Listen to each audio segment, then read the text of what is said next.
ხელვაჩაურის სასპორტო სკოლაში დღეს ვასილ გოროზაშვილის ხსოვნისადმი მიზღვნილი მესამე რესპუბლიკური ტურნირი გაიხსნა ქართულ ჭიდაობაში. მასში საქართველოს სხვადასხვა რეგიონებიდან 93-94 წლებში დაბადებული 62 სპორტსმენი მონაწილეობს. მათ შორის 40 აჭარის წარმომადგენელია.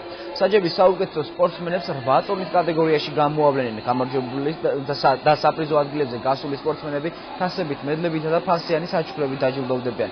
გასულ წელთან შედარებით მიმდინარე ტურნირში უფრო მეტი სპორტსმენი მონაწილეობს. გაზრდილია ღონისძიების დაფინანსებას.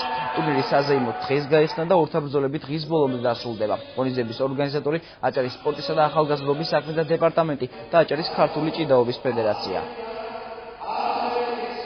განსაკუთრებით მნიშვნელოვანია ეს ტურნირი, ვინაიდან მესამე ტარდება და მნიშვნელოვანი იმით არის, რომ რაოდენობრივად და მუნიციპალიტეტის მონაწილე რაიონების მიხედვით უფრო ჩართულობის ხარისხი მაღალია და მე მინდა დიდი სიამოვნებით აღვნიშნო, რომ წელს ახმეტიდან კისტებიც მონაწილეობენ ჩვენს ხანგოშვილები ჩვენს ღონისძიებაში. ქართული ჭიდაობა ეს არის ჩვენი გენში, კოდში ჩვენი კულტურის განუყოფელი ნაწილია, ისე როგორც ქართული ცეკვა, ქართული სიმღერა და ბევრი რამე დევს.